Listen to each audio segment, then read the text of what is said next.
Good afternoon, and welcome to the Wednesday afternoon conference call with Trusts Unlimited. This is Jim George speaking. I'm the non-attorney spokesman and facilitator for Trusts Unlimited, and I'd like to thank all of you for taking the time to listen to this call. Today's November 15th, 2023. Things are moving along, and I think we're going to have a pretty good discussion here today. For those of you calling in for the first time, I would invite you to click the subscribe button, and if the things we discuss are of interest, I hope you'll share them with other like-minded individuals. Again, I have some information to share with you, but this is going to be a shorter call today. I would strongly suggest that those of you calling in for the first time, after listening to this call, you can also go to our call of November 8th, because that is a full call that discusses in detail the Family Asset Protection Trust package that we have established for Dinarians. And frankly, given the economic and political environment and situation we find ourselves in, it's a valuable tool for just about any American. First, by way of disclaimer, Trusts Unlimited is not the purveyor of the dinar and these other currencies. We're not advocating either the sale or purchase of these currencies, but as rather substantial currency holders ourselves, we're sharing with you the information we believe to be most relevant. Of course, what's of most importance to us is the window for the reinstitution and evaluation of the Iraqi Dinar. Based on the information I'm going to share with you today, I can't see how the evaluation can go beyond January of 2024, if not sooner. I think Iraq has placed itself in a situation where they're either going to have to change the exchange rate in order to honor all of the contracts that it's engaging in, or in my opinion, it could be a failed state. So that's the situation we find ourselves in. Before I forget, there will be no call next week. I'll be traveling for Thanksgiving, and I'll be on the road on Wednesday, so there will be no call for next week. However, if something of a dramatic nature happens between now and then or prior to our call 2 weeks from today, we'll try to get out an emergency email and schedule an emergency conference call. One other issue I want to mention, YouTube is up to their old tricks. On just about all of our calls, we have a number of quote-unquote anonymous listeners, and we have nothing to hide, nothing to fear. We are perfectly comfortable with everything that we communicate to you. However, when we believe politics enters into the equation, we discuss it. I personally am a conservative individual, and the people running the country right now are not. I don't want to get into a lot of detail, but when I think the things they're doing are detrimental, I point it out. And it seems that YouTube always seems to have some sort of a problem when that happens. I think we've resolved that issue. One of the things that happens with YouTube is when we do a call, for example, today's call, it will not appear if you go to YouTube in a chronological order. You'll have to scroll down, and you'll find it's maybe 9th or 10th call down. So that's a silly little trick that these clowns use, and I pointed this out to them in no uncertain terms. I know they don't really care, but it's cathartic for me to tell them exactly what I think of them. However, there is another way you can get our weekly calls. You can call this number, 605-313-5163. Again, 605-313-5163. That will get you to the replay, and you will use the same access code, which is 739-394#. So if we're not on YouTube, or if you scroll down and you don't see the most recent call, again, you can call this number and use this access code in order to listen to the replay. So let's go ahead and talk about what's going on in Iraq, because there's very good news both domestically and in terms of their foreign policy and international efforts. It's undeniable that the momentum toward the reinstitution and revaluation of the currency is happening. I think we've reached a point of no return. The analogy I use is you've turned down a one-way street. You can't stop and you can't turn around. The only thing you can do is move forward. And I think that's where we find ourselves in Iraq and with the Iraqi Dinar. And, of course, those of us that have other currencies as well, I think that the reinstatement and revaluation of the Iraqi Dinar is going to plow the road for some of these other currencies as well. I know a lot of individuals that have our trust also have a substantial position with the dong. I do as well. It's a very different scenario in Vietnam than it was in Iraq. But I think that once Iraq breaks the ice, these other currencies are going to be ripe for revaluation as well. Now, domestically, Sudani, Alak, and Barzani are working together collaboratively, and a lot is getting done. I just want to review what's been going on in the last few months. Of course, we have the passage of a 3-year budget. Once again, there's a commitment here that cannot be met with the U.S. dollar. It is true that the government of Iraq holds between 115 and 120 billion USD, which is the largest holding of that currency that they've had historically, but that doesn't come close in and of itself to funding their budget, which means they're going to have to utilize other currencies or they're going to have to change the exchange rate of their currency. With regard to the HCL, all parties are in agreement, but once again, implementation of the HCL cannot be accomplished without a change in the exchange rate. So the question becomes, why would they pass the HCL knowing that implementation would require the change in the exchange rate unless it was already baked into the cake there will be a change in the exchange rate? And lastly, Iraq has entered into multiple international contracts for their infrastructure, roads, electric grid, water service, building of the new cities, and all of that.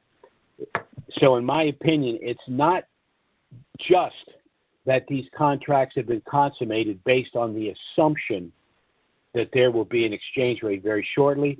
In my opinion, they even have a rate, an undisclosed, unpublicized rate that they're working with.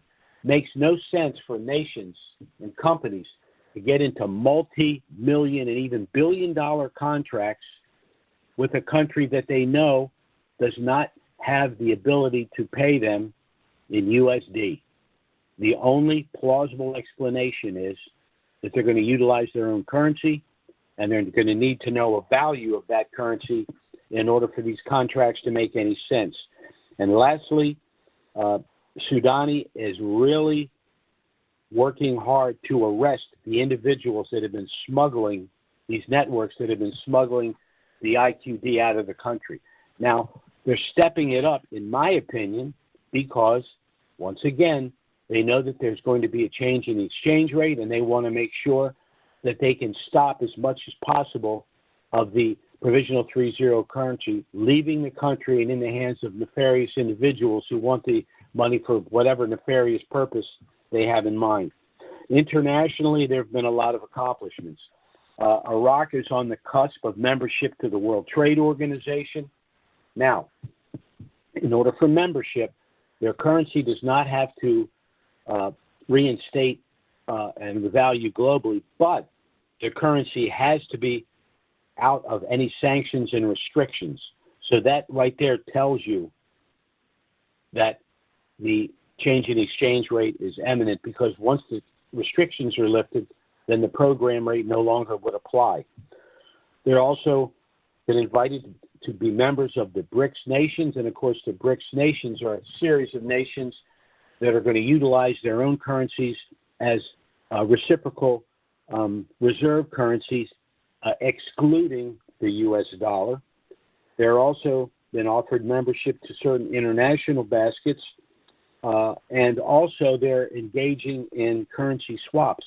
Now, why would any country swap with the IQD unless they knew that the IQD was going to be, there would be a substantial change in the exchange rate? And again, in my opinion, it's not only that they're all aware of the fact that the exchange rate is going to be changing very shortly, but I think they even have an exchange rate that they're dealing with, and we'll get into the exchange rates in a minute. So as we speak, Iraq is basically a de facto Article 8 compliant with the IMF, because all of these invitations, all of the things that they're doing, the presumption is, of course, that they're Article 8 compliant. Now, there's also been the announcement that the USD will no longer be available for public use in country effective January 1st. Now, that's really important because the government can still utilize the reserve currency to pay for things externally, internationally, but by virtue of this announcement, they can't use the USD to pay salaries, to fund their budget, or any of that, meaning they need to use another currency or they need to reinstate their currency. Also, there is a current moratorium on the importation of the U.S. dollar in the country. So basically what they're doing is they're drying up the dollar till January 1st. They're basically saying to their citizens, look, okay, you can utilize the dollar to a certain extent between now and January 1st, but no more dollars are coming in, because after January 1st, the dollar will not be in use, not only for the citizens, but internally for the government. So we've reached, in my opinion, the RIRV point of no return. And final ascension to the World Trade Organization means that all sanctions, global sanctions on the currency, will have been lifted. The IQD will then float on the Forex, and we'll see where it goes. Now, there's a lot of hypothetical projections about what the rate might be. Well, for a decade, everyone's been saying, well, we're going to need to probably go up at 1-to-1 with the IQD, maybe at a slight premium over the dollar, in order for the Iraqi citizens to utilize the IQD, which will have more purchasing power than the IQD. However, now that they're basically shutting down the dollar altogether, if the dinar pops at 1-to-1 with the dollar, it's not in competition with the dollar. In my opinion, it's kind of just a way station to what the actual rate's going to be. Well, what could that rate be? Well, when the dinar went out of the program rate, it was at 322. So that, to me, would be a very conservative place to begin, because the nation state of Iraq is much more economically sound today than it was 20 years ago. Add to that 20 years of inflation, 322 seems actually, when you think about it, a real lowball number. Another number might be 345. Well, what's that? That's approximately the value of the Kuwaiti dinar against the U.S. dollar. The Kuwaiti dinar is number one in terms of value against the U.S. dollar globally right now. But Kuwait's only claim to fame is they're basically a glorified gas station transporting oil through the Persian Gulf produced from the Middle East. The wealth of Iraq utterly dwarfs that of Kuwait. So 345 to me seems like a rather conservative number too.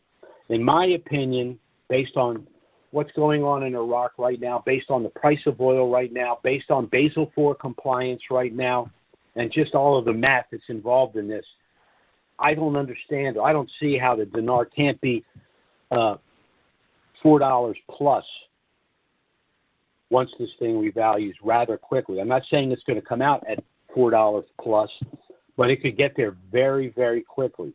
Now, one of the reasons that's important is because if we have the reinstatement and revaluation late in the quarter, God forbid, like after December 15th, we're going to be pigeonholed into having to exchange enough currency at whatever the rate is in order to pay the taxes that would be due on January 15th of 2024. So it would be a shame if we had to exchange currency at 322 to pay a tax on January 15th, only to see the currency go up to 425 or 445 or something like that. But we have to do what we have to do. Taxes are an issue. They're not going to go away. You're still going to be in very good shape if we at 322. But hopefully, in my opinion, if we get to December 10th and this thing hadn't popped, I don't want to see it till January, because we won't have enough time, in my opinion, to allow the the currency to rise. The currency is going to rise due to momentum. Even if the right number is $4, $4.40, even $4.85. The Kuwaiti dinar went up over 7 before it dropped back down to roughly 346, something in that area. The Iraqi dinar could go up over 9 before it drops back down to, say, 450 or something like that. So we don't want to get burned because we have to pay a hypothetical tax. And there's a possibility, if your currencies are in a trust like ours, it's a tax deferred. Now, we read the code to suggest that, but we're not going to tell our clients that until the IRS confirms in writing that that's the case. Well, of course, if the revaluation occurs late in the quarter, that doesn't give us time to compel the IRS to tell us what the tax is. Therefore, we'd be forced to pay the ordinary income tax and file for a refund based on our reading of the code. So it's a little bit complicated, but gets real simple if this happens in January. So obviously, if it happens on December 31st, so be it. We're going to do what we have to do. But we'd all be better off in terms of the tax issues and the exchange rate, the decision when to exchange. Some people are just going to run to the bank and exchange all of it and not look back. Others may exchange a little at a time. Some people, are in a financial straits and they're going to need to do the exchange and take care of some financial issues they have. I understand that. But again, when you factor in momentum, this thing could go up substantially higher before it drops back down. It works a little bit like an IPO. Momentum is not reality in terms of what their true value is, but momentum is a reality in terms of the human behavior and what people do. Once they see the dinar start to increase in value, they just buy it. They haven't been involved the way we are, the dinarians necessarily. And then, of course, speculators are in a position to actually affect the value because of the volumes of what they're doing. So it's a little bit complicated, but again, the best thing for us would be early January. We don't have to worry about taxes until April. We can take our time and do the exchanges in an orderly fashion the way we want to accomplish them. And, of course, with this amount of wealth, there's a lot of things people want to do, and they'll have time to kind of contemplate about how they want to spend the profit, and most importantly, how you want to reduce the taxable exposure through some charitable things that you want to do. And, of course, we can be discussing that post-RV. We used to get into that a lot, but as time went on, I decided to concentrate on the things that we needed to pay attention to pertaining to the revaluation of the dinar globally. Now, one thing I can say, for all of us that hold dinar, especially had it for a long period of time, we all have friends and family that kind of think that it's kind of boneheaded to invest in the Iraqi dinar, that it's never going to happen because the guy at their bank told them that. And so when this happens, of course, we're going to have an epic I told you so. But there's another issue, and it's this. One of the best things you can do as an American citizen, given the financial and economic and political situation of the time, is whenever you have an asset, whatever it is, that you anticipate a substantial increase in value, you want to get it out of title and into trust. First, no one will know what you possess because once it's in trust, it's sealed. Second, under our system of civil litigation, you can be sued for either what you own in direct title or the value of property at the time you transfer it out of title. So if you transfer the currencies to the trust before they reval, you can only be sued for any act prior to the revaluation based on the value of the property at the time of the transfer. So hypothetically, you had 10 million dinar, you paid $10,000 for it, you transfer the currencies to the trust. Let's say it revalues for $1. It's $10 million. You can't be sued for the $10 million. You can only be sued for the $10,000, what it was worth when you transferred it out of title. Third, once the currencies are in trust and revalue, and let's say it's that $10 million, the only thing you can be sued for at that point is future bad acts after the revaluation. But by establishing a family of trust and isolating each asset in a separate subtrust, you minimize any potential litigation, because by segregating the assets in different trusts, you limit any potential litigation to a specific asset, which is in one trust, which does not affect the other trusts, which under the law are separate legal persons. So this is very simply how the trust package would work. I would strongly suggest, and time is really running short, that you contact us to get our initial no-obligation package. It has a lot of information about us, about the currencies, about the trusts, about taxes, litigation, all of these things. You can go to our website, but I would strongly suggest you contact us either by email or phone to get our initial no-obligation package. It does contain everything you need if you wish to proceed, but you can review the package, contact us if you have any questions. We'll be happy to assist you. There will be no consultation fee. Once we have your application and your trust and your initial fee, you should have your trust within 5 working days. We've been getting them out within 3, but we are really, really slammed right now, and so 5 working days is probably the best we can do at this point in time. Our email address is trusts with an S, unlimited LLC at gmail.com. That's trusts with an S, unlimited LLC at gmail.com. And our phone service is 307-274-4122. That's 307-274-4122. Again, if you really want to understand this family package of trusts and how they work, I strongly suggest you go to our call of November 8th. That was a full call.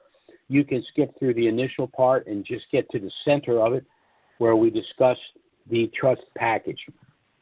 I am going to go ahead and open the Q&A here. I'm not going to stay on for a very long time. My phone's blowing up as we're talking, so a lot of people are thinking the way I am, that this thing is going to happen shortly, and they either have an existing trust that they want to amend for some reason or they want to get our initial package. So I'm going to go ahead and go to the Q&A here. And again, I'm just going to give you our contact information. Our email address is trusts with an S, unlimited LLC at gmail.com. And our phone service is 307-274-4122. Okay, we have a few questions in here. Our first question here is area code 541. That's 541. Go ahead. Hello, 541? Yes. Is this Daryl? This is Daryl Offit? Yes. Yes, sir. And I have first question is where you say as far as amending the trust, okay, I was under the impression that the trust could be amended after the revow, correct? Well, the trust can be amended at any time. There are things that we don't want done until the revaluation, but let's say, for example, and this may be a bad, let's say we have a husband and wife trust and one of the spouses passes away, or you want to remove certain beneficiaries and add beneficiaries. We can do things like that pre-RV. Okay, but it's not absolutely necessary, correct? No. What's necessary, the only thing that's necessary once you receive your trust is that all of the documents are executed pre-RV so that, number one, the trust is legally enforced, and number two, all of the currencies are assigned to the trust pre-RV. Yes. That's all that done. Then you're good to go. If there's some fundamental, another example would be if, for example, you had a trustee that wanted to resign, or God forbid something happened to them and you'd have to rename a trustee. That's something you'd want to get done pre-RV. But you certainly can make whatever changes you want, both pre or post-RV. There are certain things that we will be doing for everyone post-RV, like adding a second trustee and a protector. The reason we haven't added them pre-RV for those that have not applied is because if we add extra questions. Well, not just that, if you add a second trustee and a protector, the bank will require they all be present at the exchange. Yeah. The law doesn't require that, and the trust specifically says that any transaction can be conducted with only one trustee, but the banks just don't care. They don't know what they're doing, frankly. So they say, we want anyone that's named in this trust, we want them here for the exchange. So the way to deal with it is only have one trustee, and then we can add the other parties post-RV. Oh, and another question I have, okay, where you say that the taxes would be due January 15th. Since we're in the last quarter, why would the taxes not be due April 15th? Because if it's deemed 1099 income, the IRS might say that it's due on the 15th day of the first month of the next quarter. I agree with you. It's probably okay to wait to April 15th, but I'm not taking a chance with this. Okay. Because remember, the penalty on an unpaid delinquent tax is 100%. Yeah, no, I understand all that, but just, and I think I might have sent that to you in an email that, why is it not due April 15th? And I understand your issue with the potential penalty, and if it's paid before January 15th, all right, then it's not taxable. Okay, what hoops do you have to do to get your money back? Well, if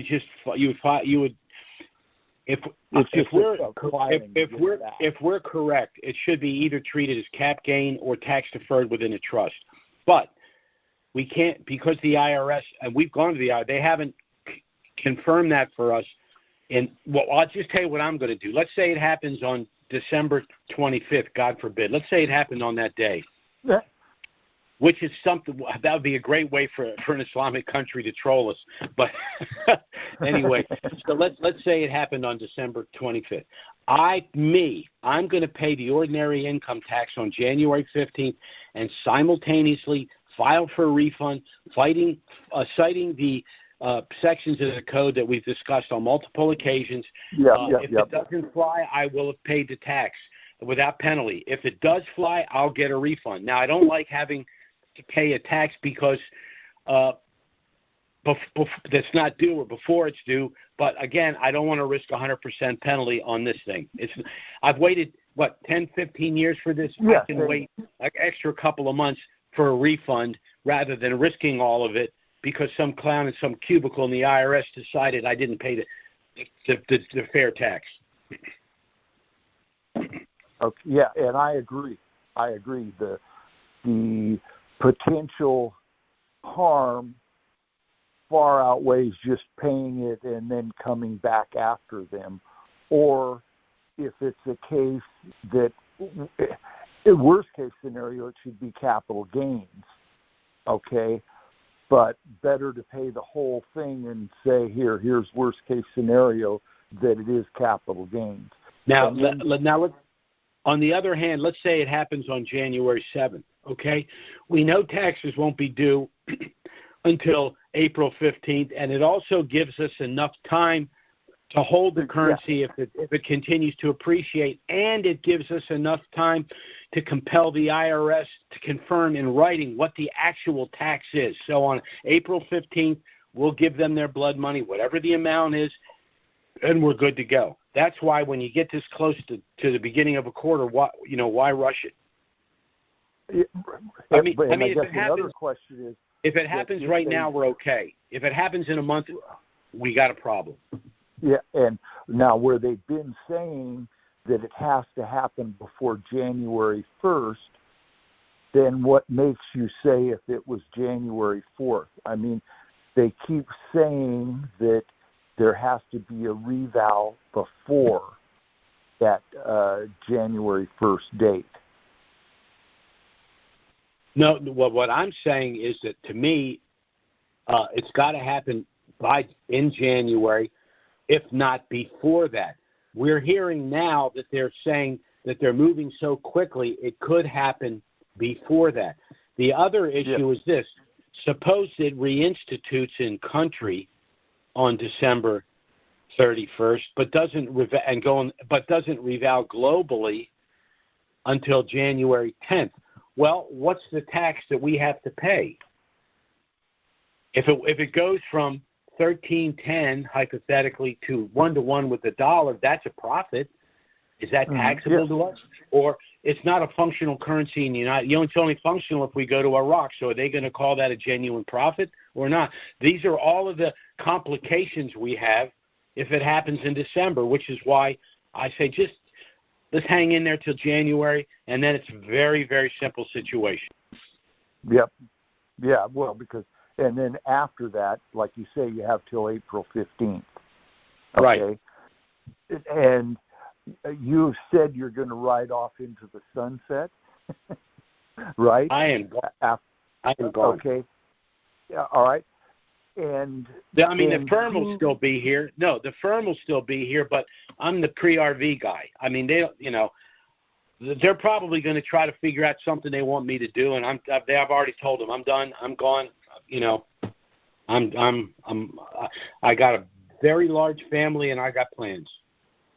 Okay, and this is something I sent you before, and I understand you've been extremely busy.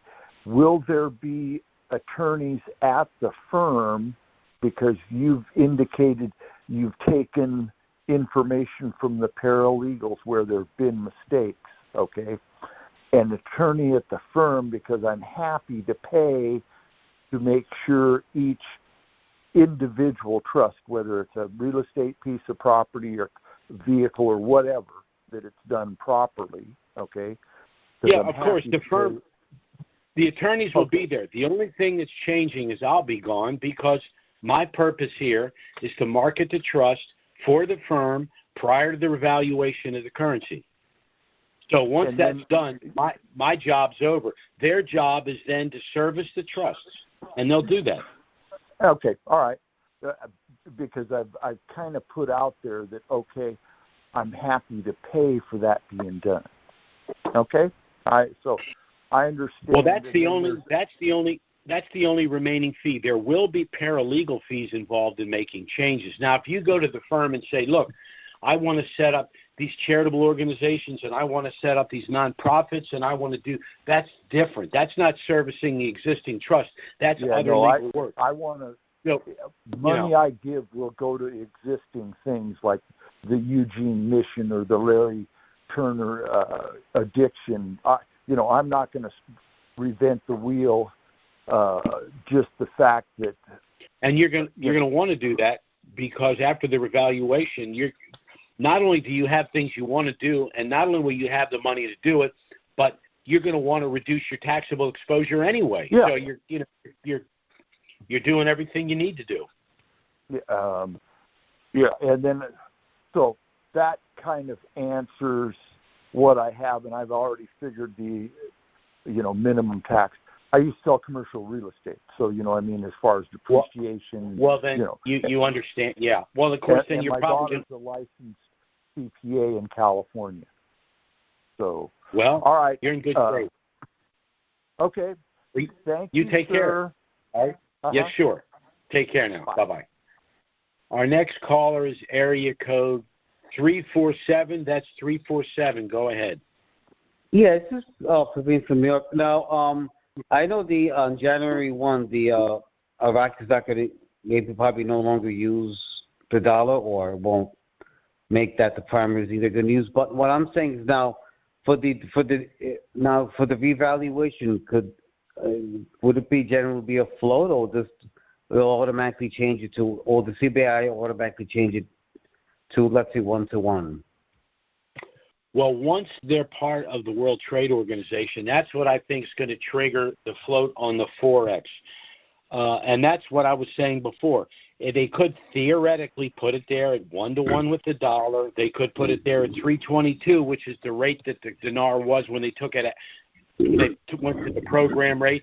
It could be a higher number, even higher than the 345 for the Kuwaiti dinar. We don't know exactly what they're going to do. The only thing in my opinion, is going to happen, wherever it comes out, it's going to go up substantially from there. Okay. Yeah, but even if it's 1-to-1, it's going to it's just going to take off. And As a matter of fact, the only way it would be at 1-to-1, in my mind, remember, there are a lot of speculators out there. They're all, they scratch each other's back. We have the hedge firms and all of this. I wouldn't be surprised if they've all kind of got together and said, look, let's just put it on the Forex at 1-to-1. We're going to buy it all up knowing it's going to be 322 in a week. So, there's all kinds of games at play.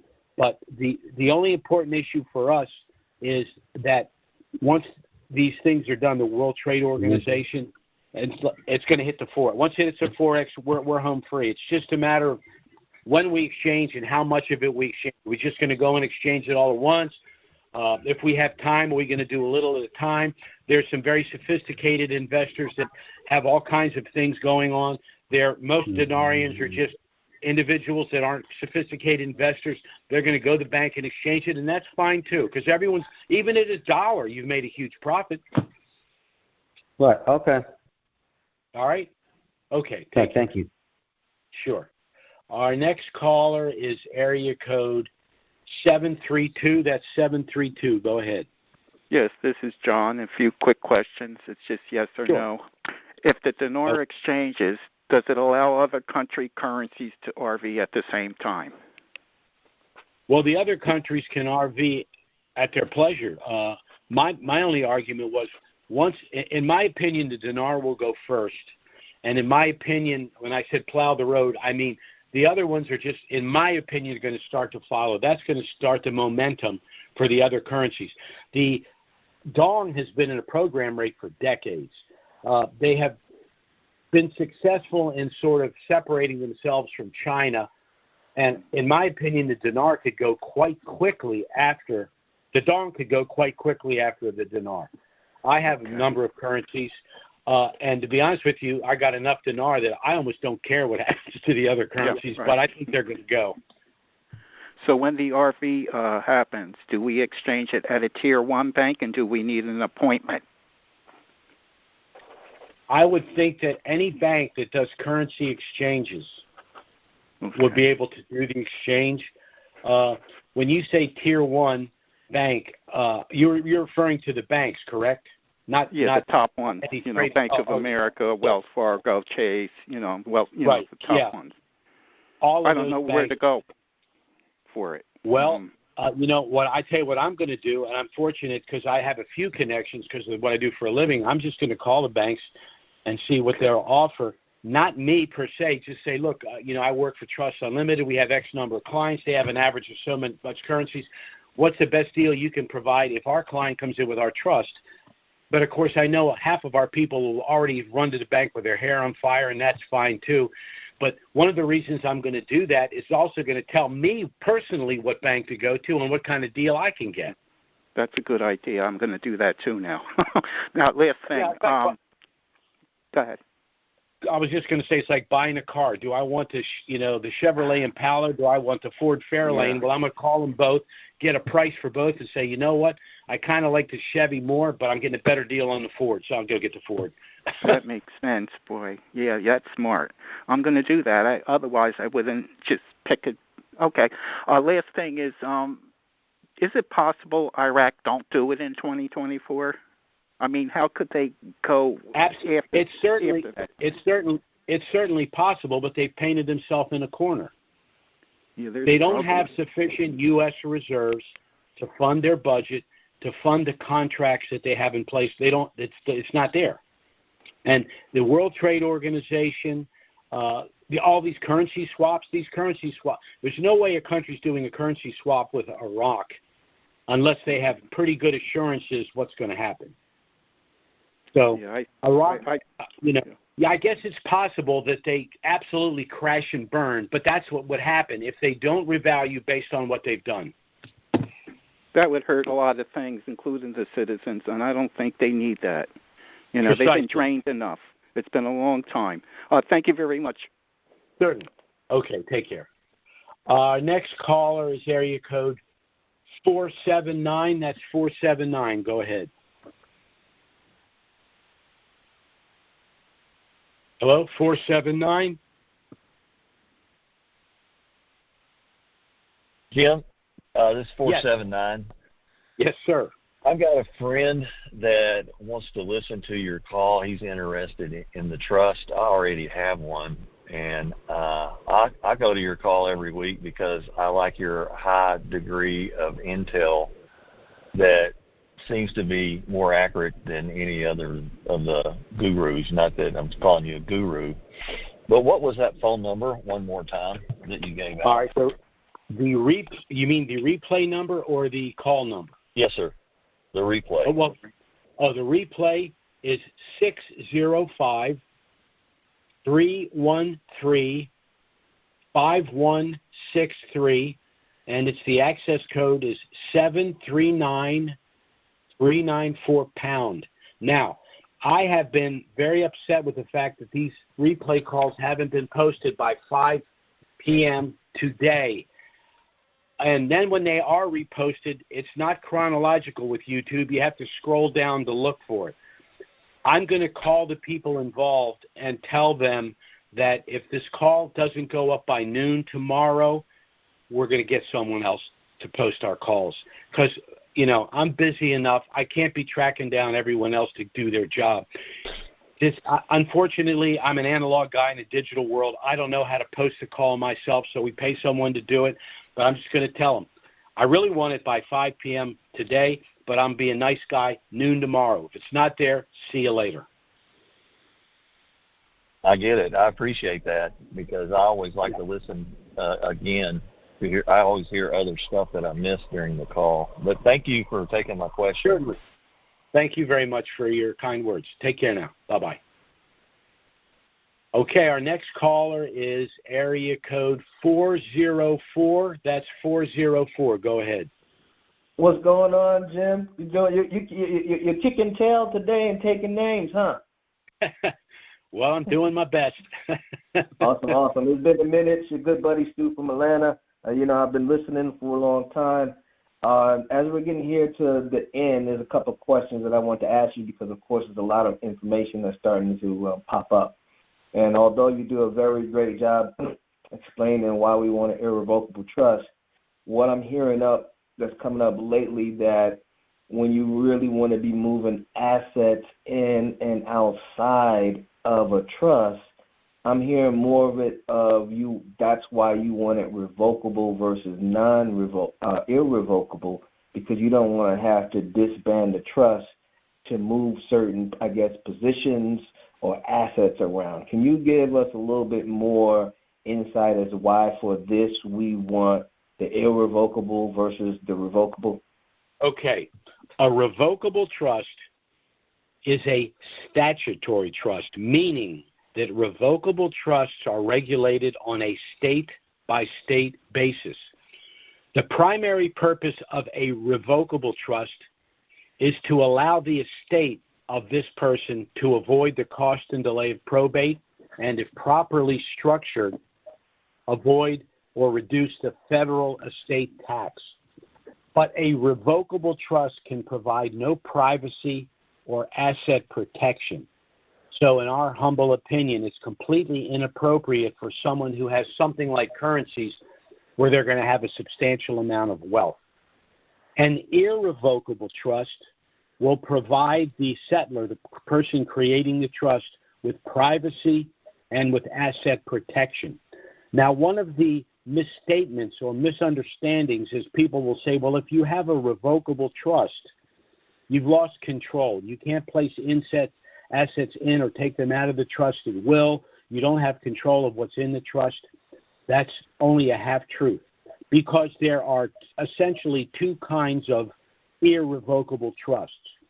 One is the one that's most known and understood. It's an institutional irrevocable trust, meaning that you went to a bank or a brokerage firm or a trust company, you established their trust, naming them as the trustee. The little-known irrevocable trust is the one we utilize. It's referred to as a self-settled irrevocable trust, meaning that you establish the trust for yourself as the beneficiary while you're alive. You establish the terms of your trust. You decide who will your ultimate beneficiaries be. You will decide who your third-party trustee is, but all of that can be amended by you at any time and for any reason. And as the settler of a self-settled irrevocable trust, you can place assets in and out of the trust at will. Now, if your third-party trustee, for any reason, is being uncooperative with you, you can replace them at any time and for any reason. Basically, the relationship is this. You as the settler must never ask the trustee to do anything that's illegal, immoral, or unethical, and the trustee can do nothing without your knowledge and consent, and if they refuse to honor any reasonable request by you, you can replace them. So that's the difference between an institutional irrevocable trust and what we have, a self-settled irrevocable trust. And I hope that explains the difference. That is great. Yes, it does. And within your trust res or the corpus of the trust, you have the actual terminology. This is self-settled. Well, absolutely. Well, when you just read the trust, it says what you can and can't do. You basically, we've had to thread the needle. You have to have a third-party trustee, and you have to work with that third-party trustee in order to get the privacy and asset protection. Rather than directing the trustee to do anything, you make requests, and we have forms that you give to the trustee so that the things he's doing are being done at your request, not at your demand, so that you preserve your privacy and your anonymity. Well, someone say, well, what happens if the trustee then says, well, I'm not going to honor your request? Well, then you can just replace the trustee. So this is how we thread the needle to give you that secondary control, I would argue ultimate control, and at the same time have your privacy and your asset protection. It's a very sophisticated product. I'll give you another example of what this trust does. A lot of sophisticated trusts have something called a flight provision, meaning that if you're being sued or you're under duress in a certain jurisdiction, you can just transfer the trust to somewhere else. Well, the problem with that is the courts in that jurisdiction might say, no, once a civil suit's been filed, for example, you cannot take any affirmative action. You're stuck in this jurisdiction. However, the way our trust is written is it is automatically retroactively redomiciled to Wyoming if you're under duress or being sued, so that the jurisdiction cannot disallow the flight provision because it's baked in. It's already built into the trust. You can't stop it. So that's just another example. Also, this trust has offshore language in it as well, which will allow you to transfer assets offshore as well as to another state. So the sophistication of this trust will become more apparent after the revaluation of these currencies and people actually start managing the wealth within the trust or deal with legal issues like civil suits, things of that nature. So, that's basically how the thing would work. Okay. Let me ask you this. So if you already have a previous trust, but, haven't done anything other than put the certificate of trust registered and recorded in the county, but yet I still wanted maybe that name and the predated EIN with you. Can we move that over to you and then you guys use it and then update it with the Wyoming address, or you have to start over with a new name and everything fresh? You might have trouble if you want to use the same name when you apply for the EIN number. Now, what's the scenario you're mentioning is exactly the scenario that I'm in. I currently have a revocable trust. Everything that I own is in that revocable trust. I've also established our Trusts Unlimited irrevocable trust for myself, and I've assigned all of my currencies to it.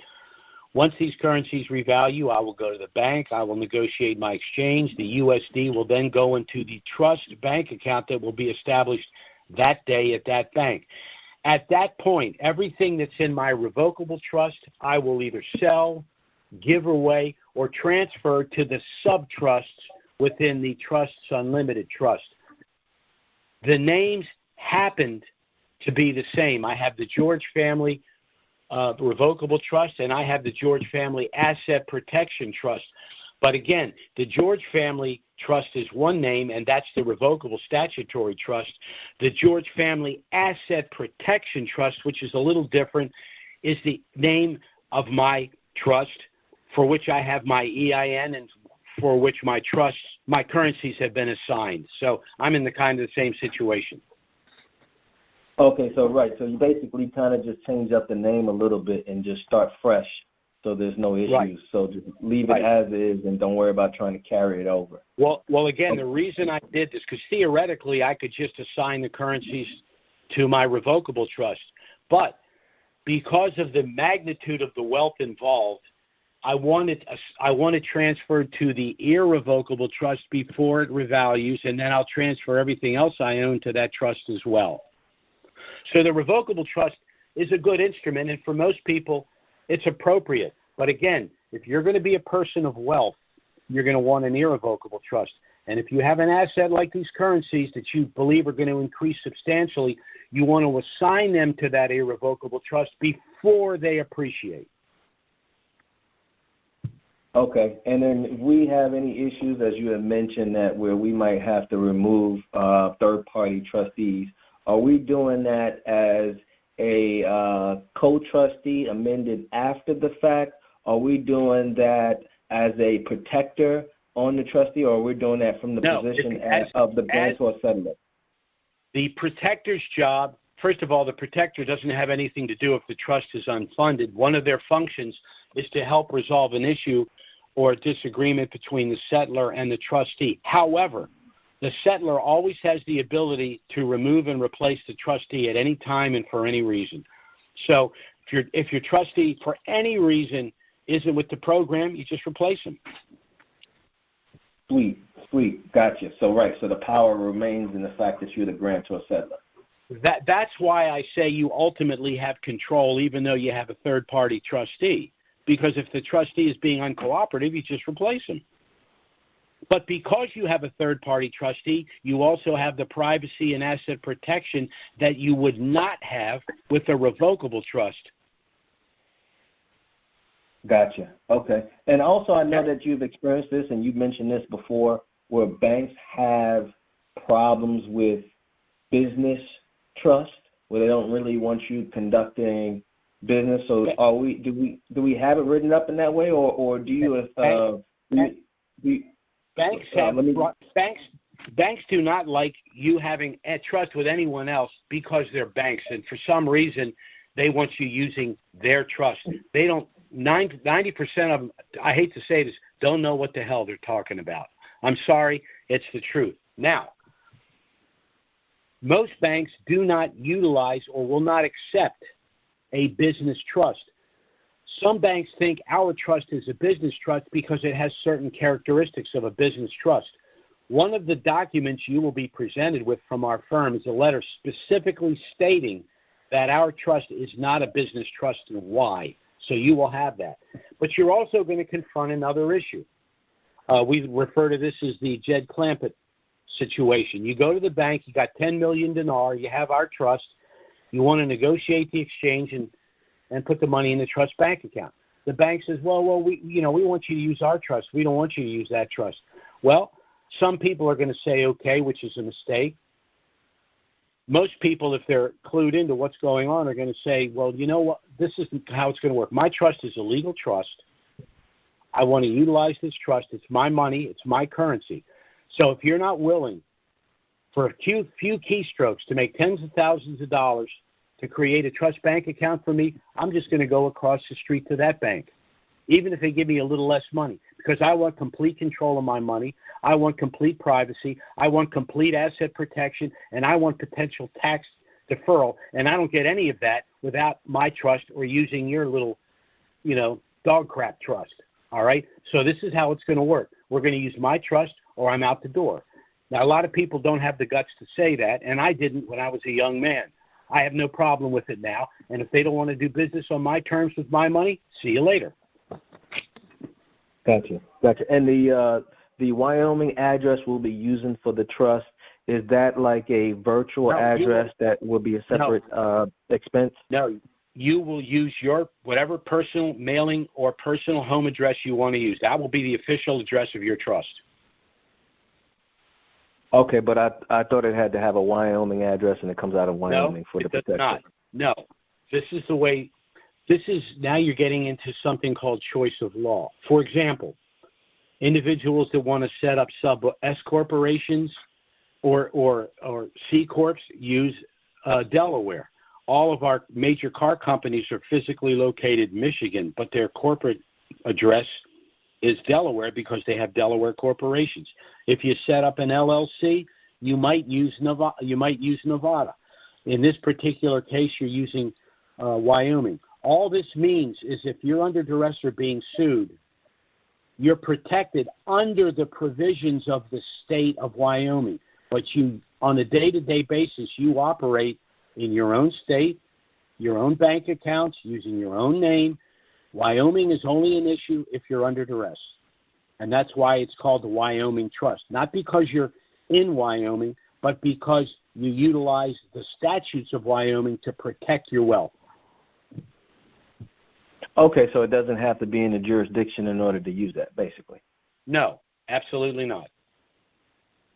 It's once again, it's choice of law. You and I'm in Tennessee, wherever you. Let's say you're in Utah. You and I can set up a contract based on the laws of Wyoming or Delaware, if we want. It's called choice of law. It's the way we can operate in this country under a free market system.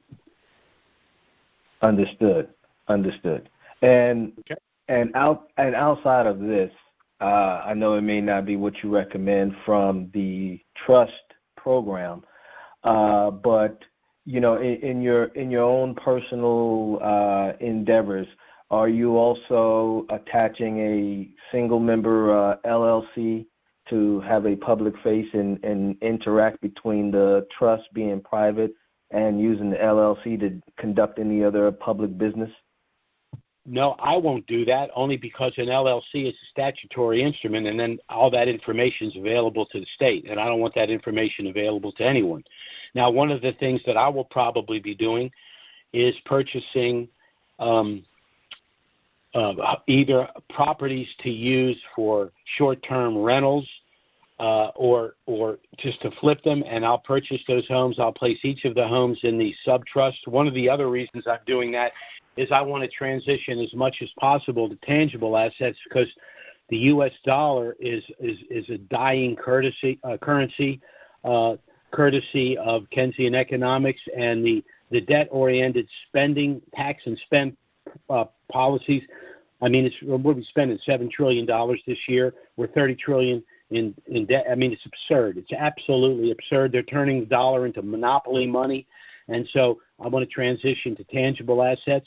And by, for example, purchasing rental properties and placing each of them in their own separate sub-trust, I've limited my legal liabilities, because if someone has an issue with one of my properties, the other properties are in the other sub-trusts, which they have no standing to pursue. They'd only be able to pursue me to the extent of the one property that's involved, and it's in its own separate, isolated sub-trust. So that's how you're protected post-RV from potential future bad acts. And once we put it under the provisions of Wyoming, as mentioned, then we have full anonymity where people cannot, I guess, get a hold of your information. And the reason why I ask is because you always hear that's the reason why people get foreign trust and things of that nature. So when somebody looks to do the research on the trail, after normal 2-3 different levels in between, that's when it goes dry. The only way they can pierce this trust, i.e. find out what's in the trust, is if they can show cause. They got to go to a court and show that you have in some way defrauded them. Absent that, they have no access to what's in the trust. They don't know any. You know, you operate on your Social Security number. The trust operates on an EIN number. They're two separate things. But even if someone knows you have this trust, that doesn't mean that they can know what's in it. Once again, they're going to have to go to a court and show that there was a fraud has been committed. Gotcha. So that's I mean, now you know, you're not protected if you're defrauding people and breaking the law, but if you're obeying the law and you haven't defrauded anyone, you're protected. Gotcha. Thanks for answering my question, Jim. I got to move on. I got a lot of people on the line here. Yep, I yield. Thank you. Sure. Bye-bye now. Our next caller is area code 423. That's 423. Go ahead. Hey, Jim, thanks a lot for taking my call. I got a quick question. Sure. When you go to the bank to cash this in, now you've got a lot of bank contacts. Do you think there's going to be special requirements that the bank's going to want to have fulfilled before you go in to cash in? Well, I'm going to be making some calls after the reinstatement in country, but basically what you're going to need is you're going to need at least one form of ID, picture ID. You're going to need a copy of a bill to establish your address. You're going to have to, of course, have your currencies. You're going to have your purchase invoices or gift letters if currencies were gifted to you, and they still might require a copy of the invoice to show, someone bought 10 million dinar, they gave you 1 million. You're still going to need, you may need that invoice. On the other hand, I think the banks are going to be so anxious to do the exchange. If everything else is there and there's only one or two things missing, they may overlook it because they're doing the math and they're seeing how much money they're going to make, not only on the exchange, but on the float for however long that currency is in their bank. So I don't think it's going to be too difficult. Now, if you get into a bank where you have some real hard heads, I just go to another bank. Okay. And the exchange will be in USD and be transferred into your trust immediately, or however long it takes. Yeah, one of the documents all of our trust holders received with their trust, one of the supplemental documents was something called the exchange protocol. It's the complete process of the exchange. It walks through everything. It tells you what to say, what not to say, what to take to the bank, what not to take to the bank, what line, when they cross a certain line, to just not do business with them. As an example, a lot of people have our gift subtrust. You would never take that to the bank. It's got nothing to do with the initial exchange. It's just going to complicate things. Then when you go back to the bank, if they have a problem with the gift subtrust, then you can go to another bank and establish accounts for the gift subtrust. So we've got everything done in a certain way, in a certain timing, in a certain chronology, dealing with the banks, specifically with the banks. I'll give you one more example. The trust clearly says that any transaction can be conducted with solely one trustee present, yet a lot of the banks want everybody there. Well, we're just not going to play it that way. We only have one trustee, so they can't screw with you. And then post-RV, when you have the other trustees, if they give you a hard time, you just go to another bank.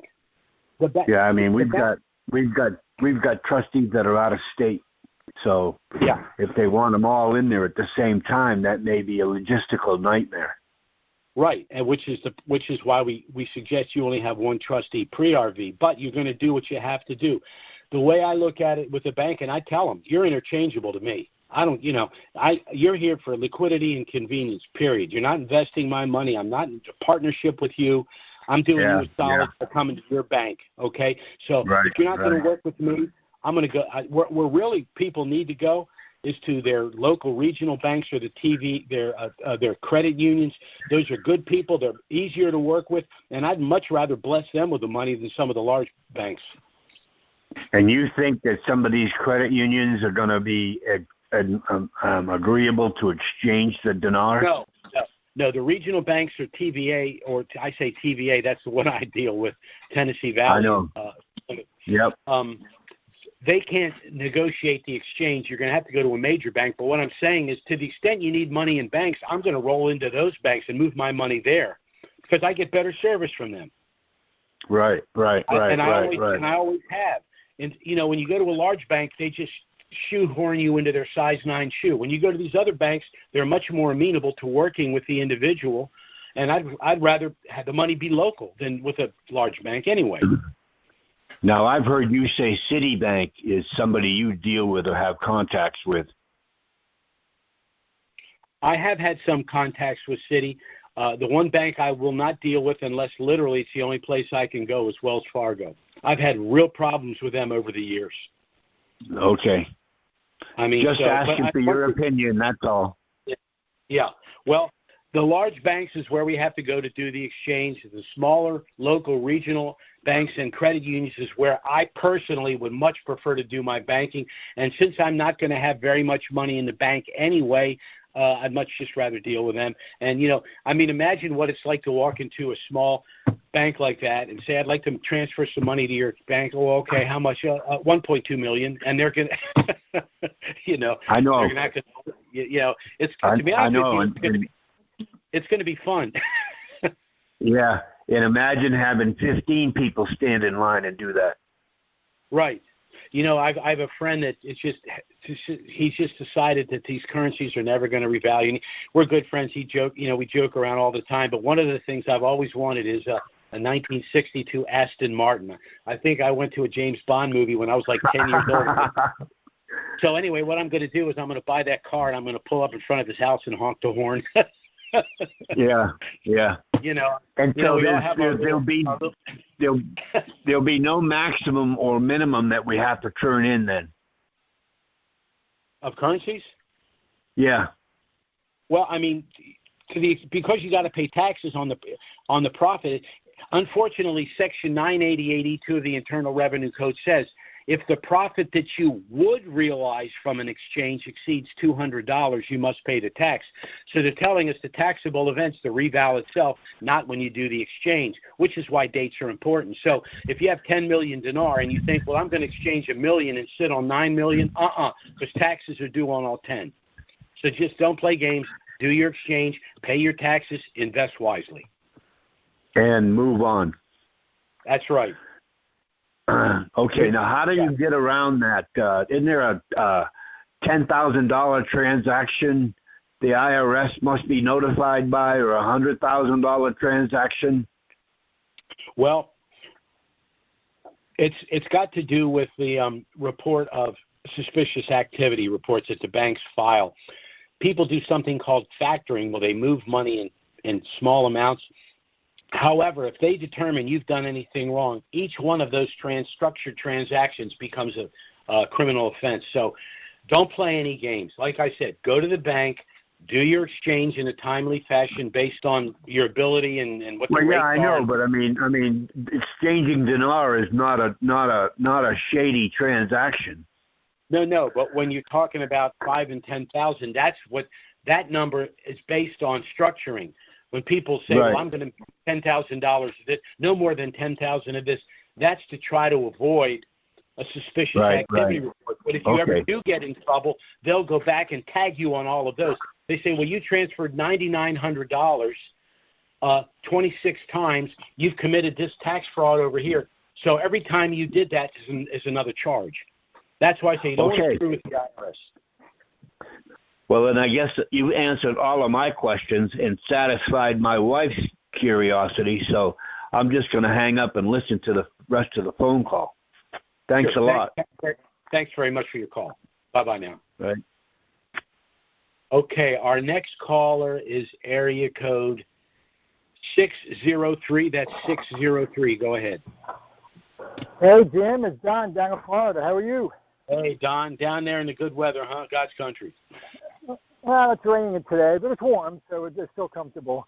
But anyway, it's been a few weeks. It's been a few weeks since I got to talk to you. I listen every week, and I got to say, I've been listening to you for about 11 years now, going back to when you were doing Tuesdays and Thursdays. Remember those days? You must have no life. Well, I think I told you before. I bought these 10 acres out here, and I spent a lot of time cutting grass. Put it that way. But wow. Anyway. Out of all the calls I've heard you over these 11 years, this is by far the best you've ever done. I got to tell you, I just got chills on down my back to things you're saying today, and I hear the excitement in your voice compared to just a couple of years ago. So it's really neat to see what's going on. The reason I'm really positive is because the things that Iraq has been doing will actually hurt them if they don't change the exchange rate. I'm not saying that they're not dumb enough to not change the exchange rate, but it makes the things they're doing, none of it makes any sense at a program rate. None of it. No, so I agree. I follow that. I've got to conclude that they're about to pull the trigger, because if they don't, they're in a world of hurt. For sure. So, Anyway, I don't have a question, but I just wanted to give a call, say hey, because it's been a while, and to let you know that this was an unbelievable call today. And I got friends that have the no longer say, if you didn't listen today, you've got to log on and listen to this call. If it doesn't convince you now, then nothing will, you know. So anyway, again, Jim, we love you to death, man. You do a fantastic job there. Thank you for all these years, and I look forward to seeing you sometime. You know, we got the big motorhome and everything. We'll be coming up that way, and you know what? I'll give you a shout ahead of time. We'll get together for lunch or something again. Absolutely. Well, thanks a lot. Say hello to your good wife, and let's hope this is all over real soon. I shall do. Okay, thanks, Jim. Okay, bye-bye. Okay, take care. Take care, Don. Okay, our next caller is area code 509. That's 509. Go ahead. Well, good day there, Jim. This is Art in Meade, Montana area. Yes, sir. And I had a question come to mind in reference to something I'm sure you're quite familiar with, and that's the home title lock. Yes. With the irrevocable trust and having a subtrust with your home under a subtrust and this sort of thing, would you still have to be concerned about having your title stolen through nefarious measures and still have the home title lock? Well, irrespective of who owns a given piece of property, I guess we all run the risk of having one of these scumbags try to take the home out from under us. What they usually do, though, is just they try to secure a second mortgage or even a third mortgage on the home. And the peculiarity in the law is that the document that they use to establish ownership cannot be challenged by the lender. They make the decision about the loan based on the information, not whether they've actually determined that they're the owner of the home. So, that's a good thing to have. Now, another way to look at it is, in my case, what I hope to do is purchase a number of homes that I either want to rent or flip. So, that protection is even more important for someone whose, livelihood or their income is generated from the ownership of real estate. So that's certainly something that you would want to do. However, I would think that someone in that line of nefarious work trying to steal properties would shy away from homes that were owned by irrevocable trusts because they know that there are other legal layers that they would have to penetrate in order to accomplish that objective. For example, the title would give the name of the settlor and it would give the name of the trustee. So when a bank sees something like that, I think they would not be interested at all in getting involved unless the settlor and or the trustee of the trust was present at the transaction. So just possessing the trust itself would probably be sufficient, but it's probably not a good idea to have title lock. Okay. It probably is a good idea. Not a good idea to do without it. Right, and that makes sense. I just want to close the loop with you. We're thinking on the same page. Now, one of the things that I've done, I haven't talked to you for a little bit, but I've sent you, in reference the gift subtrust. We have received an EIN number. You need to receive that EIN number from us so that your paralegals can draft a document referencing that subtrust. No, we don't need that. We don't need anything at all. Once you get that EIN number, that will allow you to transfer funds from the master trust to the gift subtrust. You'll set up accounts for the individuals that you're gifting currency.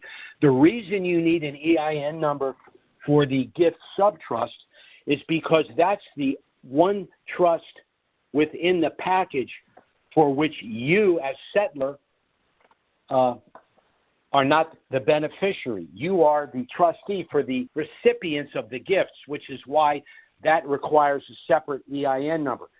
Same family, trust family, but different trustee. So that's why you need an EIN number for the gift subtrust.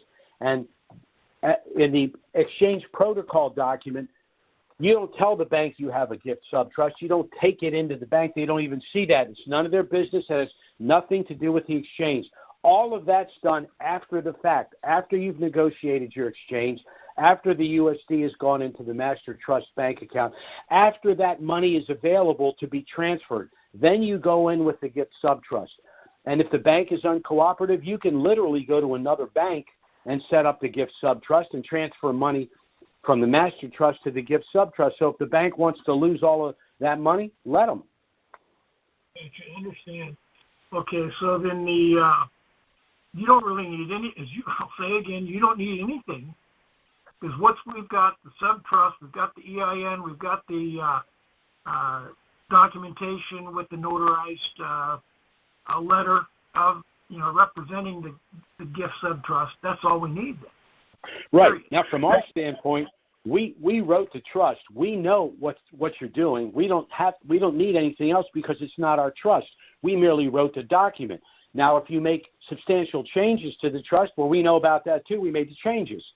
So we know what you've got. But you're the one that's going to operate with it. So we don't need anything from you. You that's all your stuff. Okay? So the gift subtrust, I named the gift subtrust as part of our master trust, rather than saying gift subtrust to the irrevocable trust, and that's good, correct?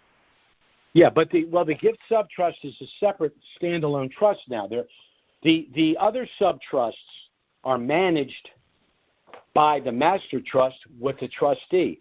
But with the gift subtrust, only that's within the package. You are the settlor/trustee. So you are the only person involved with the gift subtrust, unlike the other trusts within the package. Well, I understand we don't have any challenges with the IRS coming back and saying, well, how do you have two EIN numbers for this trust? Because the two trusts have two different names and they have two different trustees. So that's the way it works.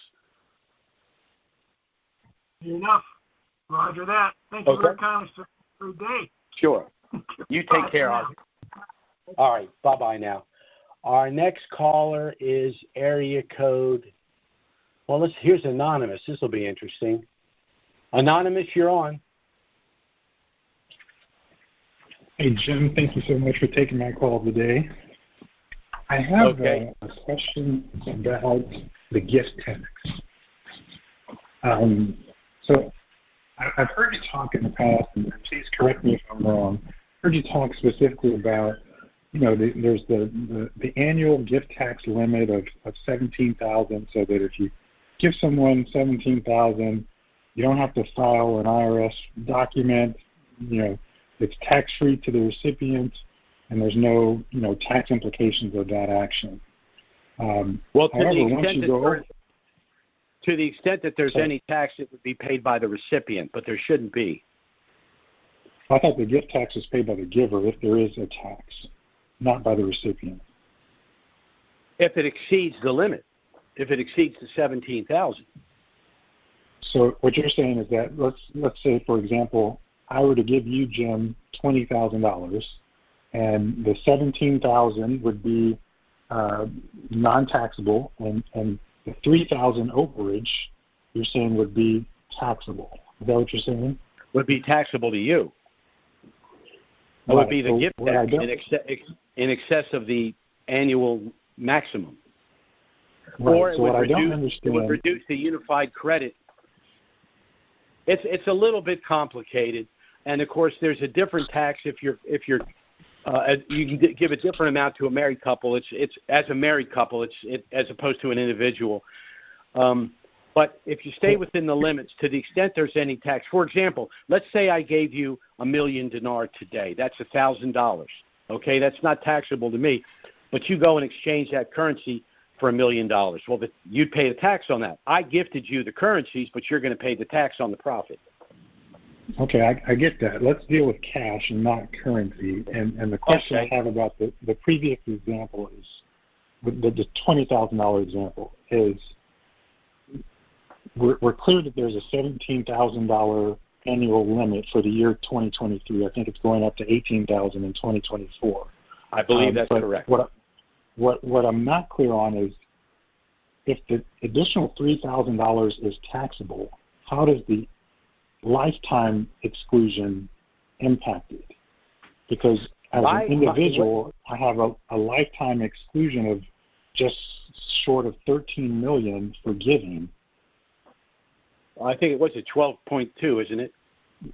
12.92 or something like that. It probably has. Yeah. Well, then theoretically, what that's supposed to do is reduce that unified credit. So if I give you $25,000 every year, and let's just say that's for simplicity's sake, that's $5,000 over the limit. Let's say the max is 20, and I give you $25,000 as a gift. For 20 years, that's 5,000 times 20 years. That's 100,000. That's how much I've lost in my unified credit. Right. So I'm paying a gift tax return, but I'm actually not paying a gift tax because I haven't exceeded that lifetime limit. Right. Okay. If you haven't exceeded the lifetime limit, then that's right. Then there wouldn't be a tax. Okay. But this is one of the reasons why we set the gift sub-trust up is because a lot of people want to gift pre-RV currencies because of the leverage. They're able to provide for their family more money than they'd ever be able to provide ordinarily and avoid the federal gift tax. But then layered on top of that is, well, I want to give my family this or that, but I'm not confident they can manage the money. I think they're going to squander it, either because they're young, they're inexperienced, they're irresponsible, whatever the reason is, they're disabled. Well, then we create the gift sub-trust. So you're gifting it pre-RV. You've avoided the federal gift tax. They receive the money, but you manage it for them through the gift sub-trust. So that's why we created that instrument. Makes sense. Really appreciate all you do, Jim. Thank you so much for taking my call today. Have a great one. Well, thank you. Okay, I'm going to go back and double-check the taxes. You've got me a little concerned about that, so I'm going to got to do my homework here. But thanks for the call. Well, didn't mean to give you homework, but have a good one. Yeah, that's okay. That's okay. We're all learning. Take care now. All right. Sure. Bye-bye. Bye-bye. Okay, our next caller is, wow, where are we now here? Our next caller is area code 415. That's 415. Go ahead. Great risings, Jim. And I agree with, I think it was Don. This is I too have been listening for about maybe 11, 12 years. I'm not sure. But this is very pertinent call to understanding and knowledge. Thank you so much for all you do. I don't hear people enough say thank you for dispelling information which you've acquired 40 years of understanding and trying to help others. That's a great humanitarian project, by the way. Thank you so much. Appreciate that. I guess as of the 14th of November, it reportedly that Iraq has the highest reserves in the world. So they're, like you said, it's pushing them in the corner. They got to do something.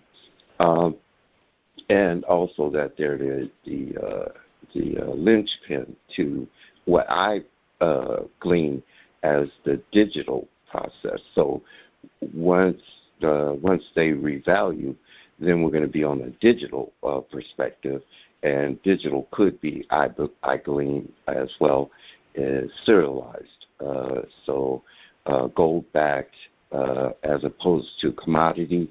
I think there's three different modes. There's gold-backed, and then there's half gold-backed, half asset, which is the American dollar, and then commodities, or however that level runs.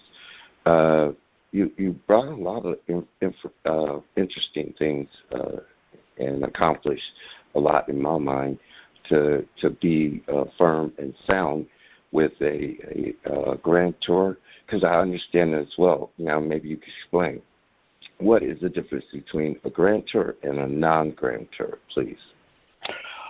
A non-grantor trust is one of the trusts that the IRS has flagged. They flagged certain constitutional trusts. They flagged the pure trust.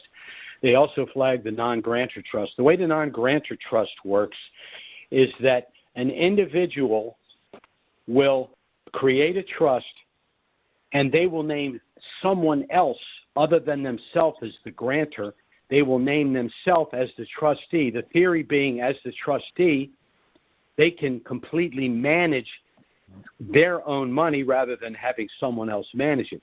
Of course, the problem with that is they have imbued for the fictitious settler powers that can end up harming them. And it's also a way for them to try to avoid certain taxes and certain other liabilities. That's why the IRS has flagged a non-grantor trust. We've had a number of individuals over the years that wanted to establish our trust, and then we find out that it's their currencies, but they want to be the trustee. And they say, well, I want to set up we won't set up a non-grantor trust. We won't set up a pure trust. We won't set up a constitutional trust because they've been flagged by the IRS. We have no business, no interest in getting involved with the IRS with anything. So the trust that we've constructed, as far as we've concerned, is dotted every I, crossed every T. Everything is completely above board. There's no problem at all with the IRS, what we've established. The only problem we've had at all is that we've had some pushback from some of the banks. Clients have come in, and we've told people not to set up bank accounts pre-RV. They've tried to do it, and certain banks have said no because they don't set up business trusts, because again, our trust has certain aspects that look like a business trust. We've incorporated a number of things in our trust: asset protection, flight provisions. The sub-trusts look a little bit like a business trust. We have offshore language in there. So we've created a document that will be on when the dinar reinstitutes in country. We will be emailing it out, and it will be available on our website, which specifically explains this is not a business trust. It just has certain characteristics of a business trust. But again, what I say to people, the leverage you have when you go to the bank is you're the one with the currency. All right? So if they're not going to do it your way, there's a bank that will. It's not complicated. As far as I'm concerned, banks that set up accounts for LLCs, sub-S corporations, revocable trusts, conglomerates, and all of that should have absolutely no problem with this trust. It's because they're ignorant. So it's going to cost them. It's going to cost them. So that's basically where we are. With that perfect explanation, you should probably get about 1,000 more calls today. God, I hope not. This was supposed to be a shorter call today. My phone's blowing up right now. As a matter of fact, I had to get a new phone because my old phone, whenever someone calls, it has a little beep. And I was on calls like this, conference calls, and it keeps beeping, and it just annoys me. So I had to get a phone, and I said, look, I don't know how these things work. I'm an analog guy in a digital world, but can I have a phone that doesn't beep? When I'm on talking to Bill and John calls me, I don't want the phone beeping. And he said, of course, they fixed it right away. I'm like, oh, my God. But, yeah, we're busy. We're busy. It's going to be hectic. Unfortunately, it's going to happen over the holidays, too. It can't be avoided. But I just don't want this thing until January, to be honest with you. I said if we hit December 10th, but if it happens now, or right after Thanksgiving, I can live with it. But after December 10th, I don't want to see anything to January. It's going to be so much better for everyone. We'll have the holidays. It'll pop in January. We don't have to worry about anything till April. We can let the currencies ride if we want. We don't have to worry about getting the tax issue. We'll have that resolved. So, but if it happens on December 31st, it is what it is, and we'll do what we have to do. I don't think we'll get out of November, but that's just my opinion. Thank you for all you do. Let you get to the next one, and the other 1,000 calls that you weren't expecting. Oh, God. Okay, thanks a lot. Take care, Al. Have a good day. Bye-bye. Bye-bye now. Our next caller is area code 443. That's 443. Go ahead. Hi, Jim. This is Gina Chase in Maryland. How you doing? Hey, how you doing? Okay. How are you? I'm all right. I'm all right, thank you. And I, as your previous caller said, you're right. I think we do need to step back and have more gratitude for you and what you do and share with us on a weekly basis. So thank you. Thank you. Can you give? I'm having difficulty capturing when you say the IRS code and you're like 98080. What exactly is the number? Is it 98080? It's 988E as in Edward 2. 988E2. Okay. And the line in question is people assume that this will be treated like a capital asset. Because the IRS in publication 525 refers to the profit from the exchange as cap gain, we naturally assume it's a capital asset, meaning that the tax is due when you actually receive the profit. However, it's a little bit confusing. I think they're going to call it ordinary income, but 988E2, the last sentence of 988E2 says, if the profit that you would realize from the exchange exceeds $200, the tax is due, which means if you have dinar and it goes up to $1 in January, the taxes are going to be due in April. Because whether you exchange the currency or not. Now, if you don't exchange the currency, then whatever the currency is worth on the last day of the quarter establishes the profit, which will then determine the tax. But suppose the revaluation happens in the last day of a quarter. Okay, the taxes are due in 15 days, whether you exchange the currency or not. That's the only point. It's not taxed when you do the exchange. It's taxed when the value goes up. Right. Well, I would assume, I'm like everybody here. I can't cover those taxes unless I exchange. I'm not positioned to do that. That's the problem. That's the problem. Right. And so then we're basically going to be trying to have to determine that on our own, or if we have a tax person, which I do, and she doesn't know anything about this, and I can only imagine when I come to her, she's going to be like, what is this? I'm thinking, I know she does trust. I know she does returns for trust, but I don't know if she's had any clients that have, have currency.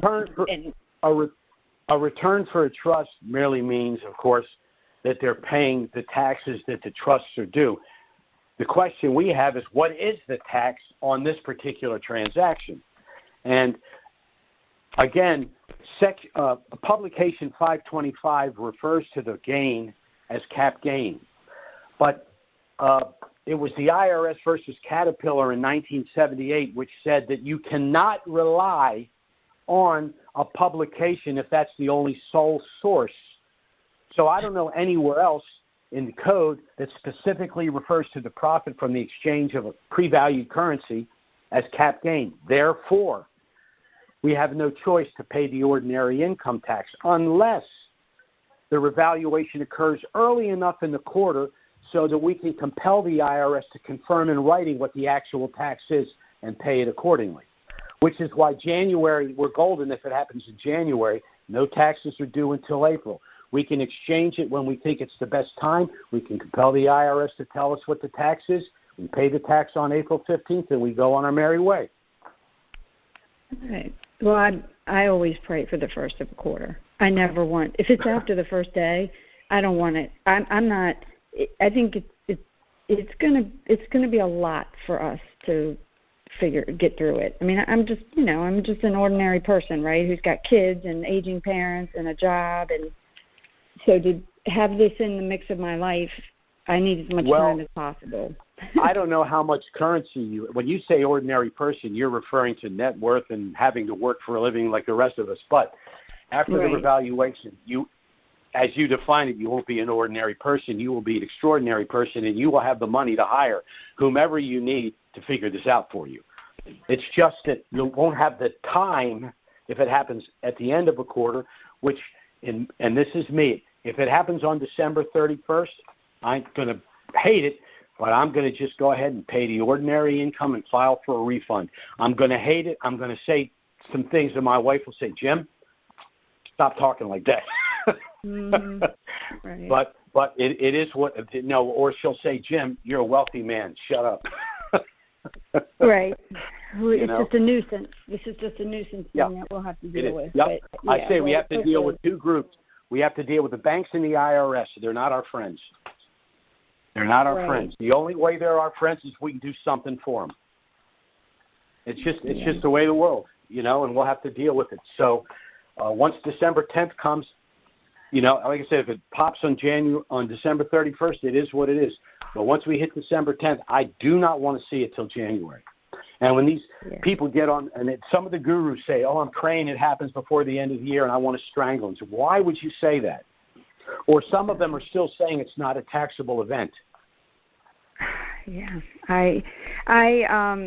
It's interesting that as time has gone on, these little people are popping up in my world that somehow it comes up and you find out that they have dinar. And I just try to share the information with them. Like, I give them the number, and they just don't seem to be interested in becoming informed on how to do this. And I don't know how much they have. I don't ask. It's not appropriate. It's not my business. Right. But I would think if you had anything, you would at least want to get informed.